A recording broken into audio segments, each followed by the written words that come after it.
Failed post-operative care. How Louis Blackman lost his life. 15-year-old Louis Wardlaw. Blackman was an intelligent and active teenager from South Carolina.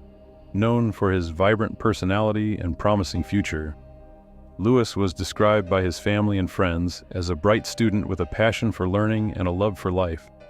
He excelled academically and was deeply engaged in his studies, showing particular enthusiasm for subjects like science and mathematics.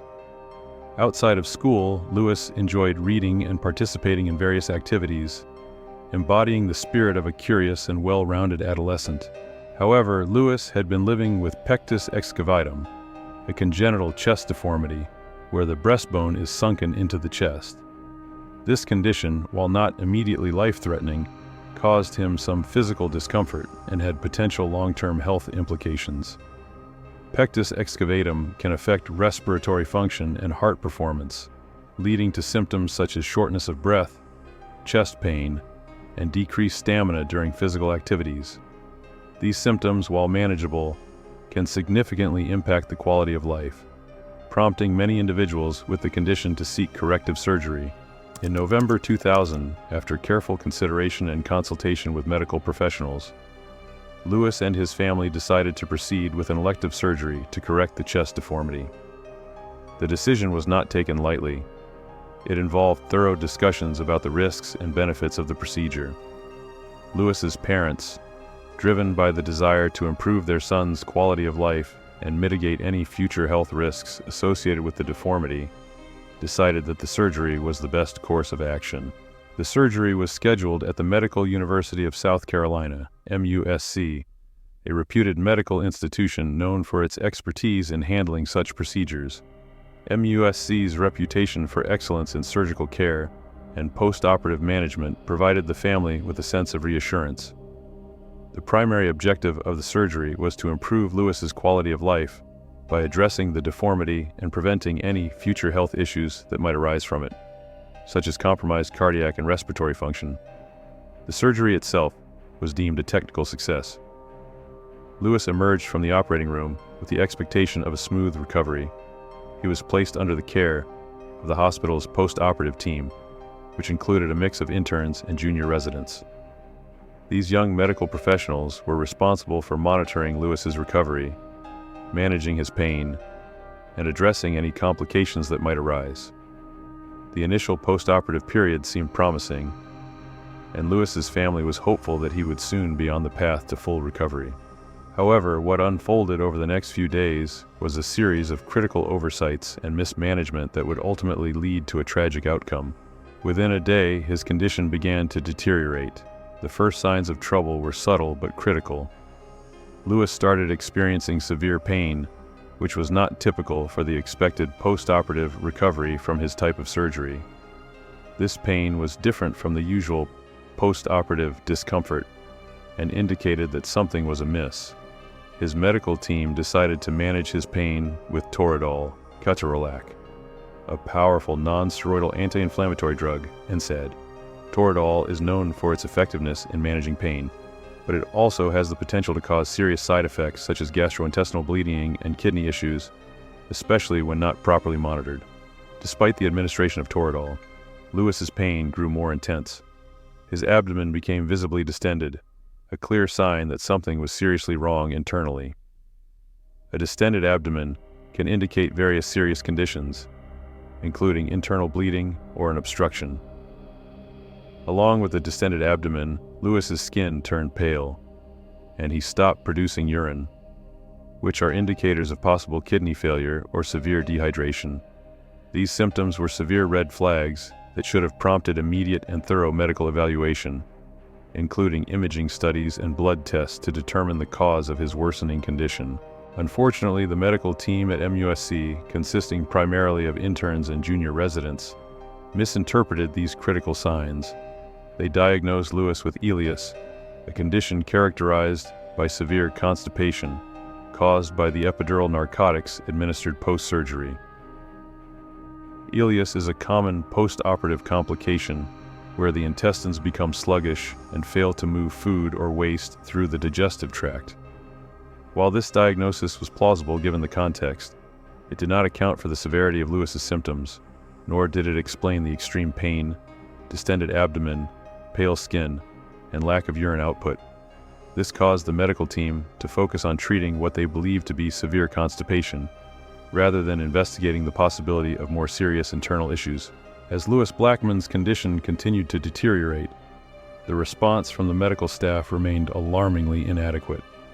His symptoms were increasingly severe, including a lack of urine output, which is a critical indicator of kidney function and overall fluid balance in the body.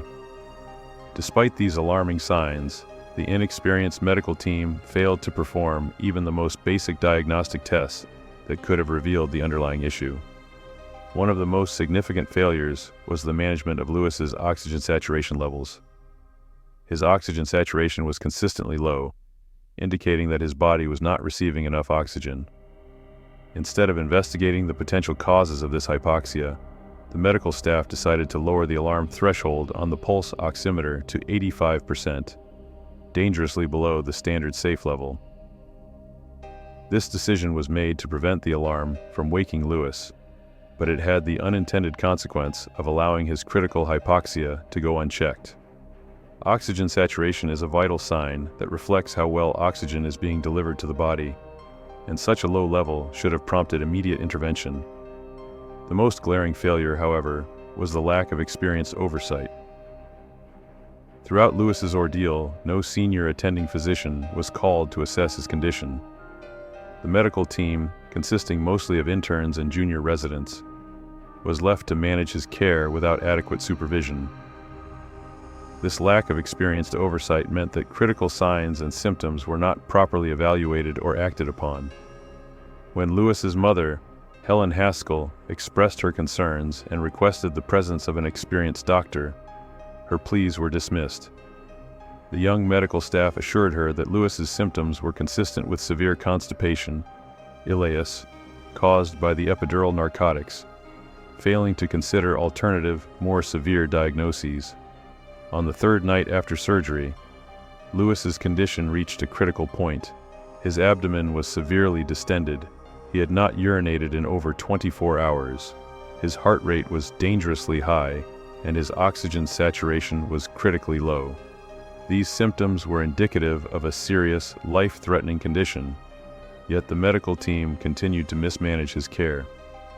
They remained fixated on their initial, incorrect diagnosis of ileus, and focused on the possibility of equipment malfunction rather than acknowledging the potential for severe internal complications.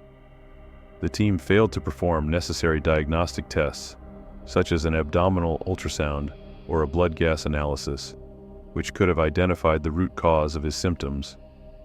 This misinterpretation and the delay in recognizing the severity of Lewis's condition were fatal mistakes. The situation grew increasingly dire when a vital signs technician was unable to obtain a detectable blood pressure reading from Lewis Blackman. This alarming sign should have triggered immediate emergency protocols and a thorough reevaluation of his condition.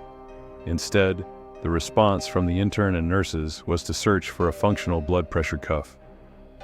Over the course of more than 2 hours, they attempted to measure Lewis's blood pressure with multiple devices, none of which provided a reliable reading.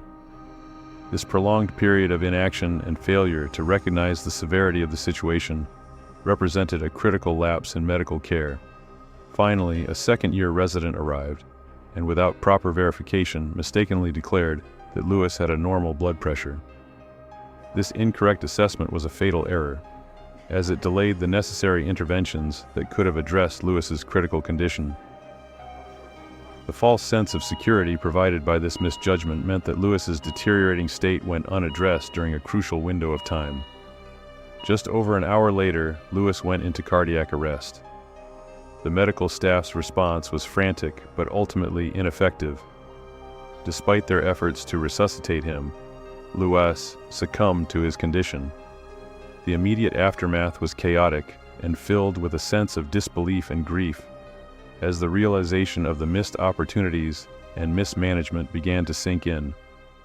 It was only after his death that the true cause of Lewis's symptoms became clear. An autopsy revealed that he had developed a perforated duodenal ulcer, a known but rare side effect of the NSAID Toradol, which had been prescribed for his post-operative pain management. The ulcer had led to severe internal bleeding and peritonitis, causing Lewis to lose nearly 3/4 of his blood volume over the course of 30 hours.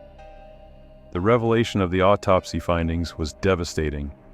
Lewis had suffered from a condition that could have been easily diagnosed and treated had the medical staff performed a simple blood test. The internal bleeding caused by the perforated ulcer was evident in the signs and symptoms he exhibited: severe abdominal pain, distended abdomen, pale skin, and lack of urine output. These were all critical indicators that were overlooked by the inexperienced medical team. Helen Haskell, Lewis's mother, was left grappling with the reality that her son's death was preventable. The lack of experienced oversight, the failure to conduct basic diagnostic tests, and the dismissal of the family's concerns had all contributed to a tragic outcome. In the immediate aftermath of his death, Helen Haskell embarked on a tireless quest for answers and justice. She sought to understand how a routine surgery could result in such a catastrophic outcome and demanded accountability from the medical professionals and the institution involved. Helen's journey for justice led to significant legal and legislative actions. Initially, the family settled out of court with the hospital for $950,000. This settlement was intended to address the financial burden imposed by the tragedy and to fund scholarships and patient safety initiatives in South Carolina. However, the settlement alone was not enough to bring about the systemic changes Helen sought. Driven by a commitment to prevent similar tragedies, Helen founded Mothers Against Medical Error, MAME, an organization dedicated to improving patient safety and advocating for those affected by medical malpractice. Her advocacy focused on addressing the conditions that led to Lewis's death, including the need for better communication, proper oversight, and accountability in healthcare settings. One of the most significant outcomes of Helen Haskell's advocacy was the passage of the Lewis-Blackman Hospital Patient Safety Act in South Carolina in 2005.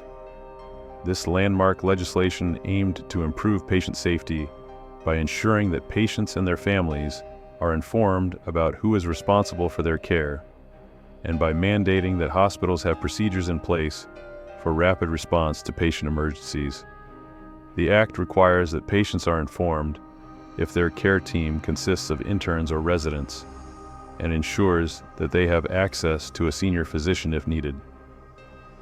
In addition to the legislative changes, Helen Haskell's efforts led to the establishment of the Lewis-Blackman Patient Safety Awards and educational programs aimed at raising awareness about patient safety issues.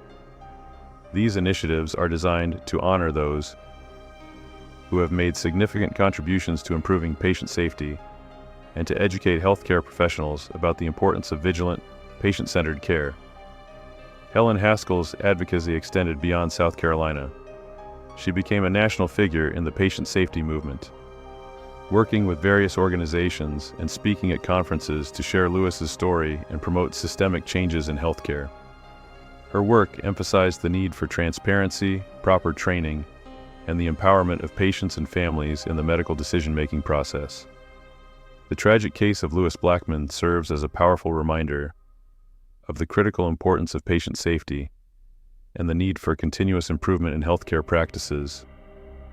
It highlights the impact that a single preventable death can have in driving change and the enduring legacy that advocacy and legislative action can create to protect future patients.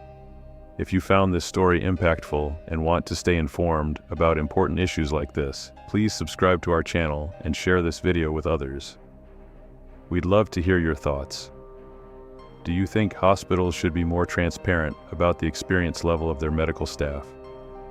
What measures do you believe could prevent similar tragedies in the future? Let us know in the comments below. Your engagement helps us raise awareness and advocate for better healthcare for everyone.